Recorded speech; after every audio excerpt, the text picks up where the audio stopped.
explaining the Dodgers' deadline decisions beyond the blockbuster. The Athletic has live coverage of the 2026 MLB Trade Deadline. Chicago, the Los Angeles Dodgers' biggest swing of the deadline came late Saturday night when they nailed down yet another blockbuster deal. After weeks of speculation over where he'd end up, Tarik Skubal will make his Dodgers debut Tuesday at Wrigley Field. Advertisement, but the Dodgers could argue the final hours leading up to Monday's trade deadline were their most hectic. Get ready for a fitness upgrade. Featuring cutting-edge technology and high-precision sensors and tracking on the free VSync app, the eTech City Smart Fitness Scale is your platform for success. The scale provides 13 essential biometrics, complete with helpful data graphs on the VSync app, all viewable on your personal profile. The scale handles all kinds of shapes and sizes and is safe for the whole family to use, at home or on the go. Ready to order? Scan the QR code now or visit grabdeal.us/9. When an MRI revealed an elbow strain for Dalton Rushing, President of Baseball Operations Andrew Friedman and General Manager Brandon Gomes knew they needed to shore up catching depth. That led to 2 trades for 2 backstops, another trade for a former All-Star starting pitcher, and an option of Emmett Sheehan, who had spent the whole season in the majors.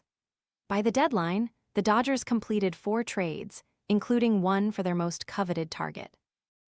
Let's break down the Dodgers' deadline and where things stand heading into the final 8 weeks of the regular season. What trades did the Dodgers make? Acquired left-hander Tarik Skubal from the Detroit Tigers in exchange for number 26 overall prospect outfielder Zyhir Hope, AA, no.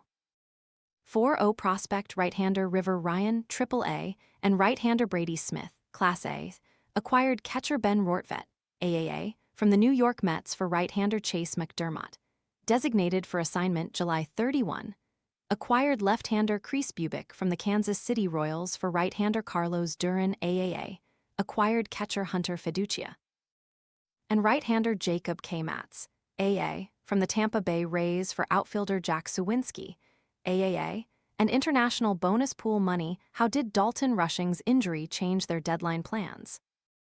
With Will Smith neck out for at least 3 to 4 more weeks, the Dodgers had preliminary conversations regarding their catching depth in the weeks leading up to the deadline. It was a need, but not major, and there weren't many catchers on the market who fit the Dodgers' criteria. They were not looking for someone to unseat Rushing, who took over everyday reps when Smith went on the injured list in June and had earned the bulk of the playing time. Advertisement, but the Dodgers did not want to be caught unprepared should a sudden injury arise to Rushing. That's exactly what happened Sunday afternoon, when Rushing was scratched with an arm irritation. An MRI showed a mild right elbow strain, giving the Dodgers no choice but to place Rushing on the IL, leaving them without their top 2 catchers for at least the next few weeks. The Dodgers briefly discussed what bringing back Rortvedt would look like earlier in July, but did not make substantial progress until Sunday evening, upon learning the severity of Rushing's injury. Given the vast talent of the Dodgers pitching staff, Friedman and company prioritized finding someone familiar with the club and its pitchers. It did not take long for Friedman to land Rortvedt, which he has now done 3 times since last July. Bringing back Fiducia, whom the Dodgers traded at last year's deadline, for Rortvedt, added insurance. Eliezer Alphonse started Monday's 10-5 loss to the Cubs, with Chucky Robinson called up from AAA to serve as the emergency catcher. Rortvedt and Fiducia are expected to join the team in Chicago on Tuesday. Rortvedt should get most of the starts behind the plate, as the Dodgers configure Fiducia's workload. I think given what Ben did for us last year, us knowing him knowing a lot of our guys, being more of a guy that's been around for a while, I could see him taking a lion's share for the foreseeable future, manager Dave Roberts said. The Dodgers hope Rushing will not miss much time, but they are known to downplay initial injury timelines. With Smith not expected back until the end of August at the earliest, and Rushing's future unclear, their best bet was stockpiling trusted depth as stopgaps. There was no one incident, Roberts said. Dalton said that he's had bouts of this in the past, so that's, I guess, a good thing that he's dealt with it. but I don't think anyone knows how long it's going to be.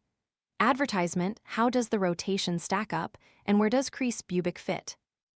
Not only will Tuesday serve as Skubal's first game as a Dodger, but it will also be a big day for two other star starters. Blake Snell is set for his final scheduled rehab start, and Tyler Glasnow is scheduled to make his first.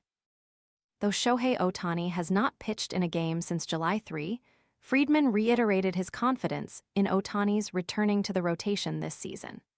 But for as powerful as their playoff rotation projects to be, the Dodgers felt the need to shore up enough depth to continue with a six-man rotation through the regular season. Roki Sasaki has turned in 3 strong starts to kick off the second half, but needs to establish better consistency down the stretch. Justin Robalski turned in an all-star-worthy first half, but is close to surpassing his career innings total in a season, though the Dodgers have not detected any signs of fatigue. Emmett Sheehan, who has struggled throughout the season, was optioned to Triple-A on Monday. He'll remain stretched out as a starter and is scheduled to start Saturday for Oklahoma City. The Dodgers hope by taking the pressure off performing in the major leagues, Sheehan will be able to re-establish the consistency in his delivery, which should lead to the sustainable velocity he's lacked this year. We've seen flashes of really good and then some inconsistency, Gomes said. I think this is an opportunity to hit the reset button, get him in a really good place, and then make sure that he's a weapon for us.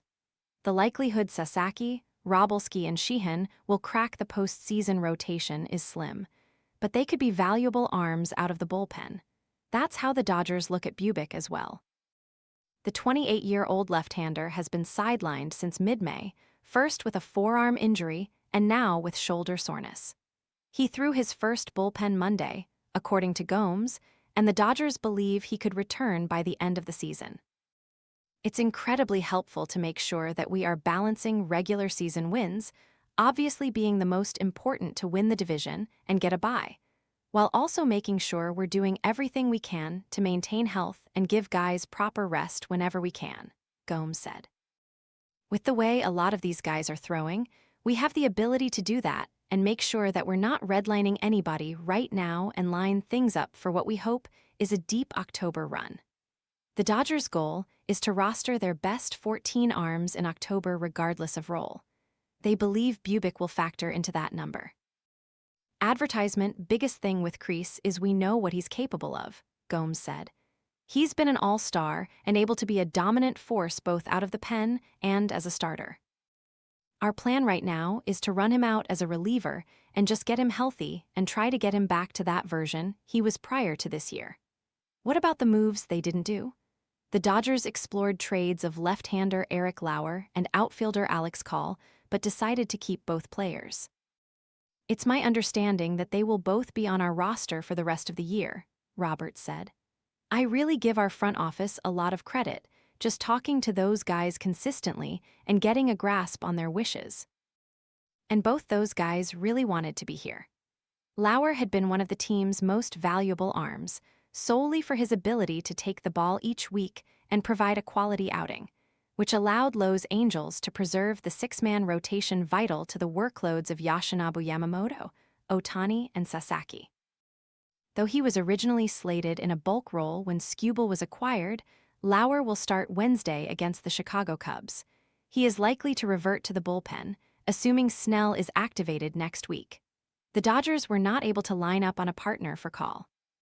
Their active roster is predominantly right-handed, which clogs up some of the lineup decisions for Roberts, but Gomes pointed to the team's positional flexibility. The good thing with the roster is a lot of our guys are fairly balanced, and there's just not a ton of platoons to run, Gomes said. So it's definitely skewed towards right-handed hitting, but I think we've had similar constructs in the past and a ton of guys that can play in different places. So right-left, maybe not totally balanced, but we feel good about our guys handling really anybody.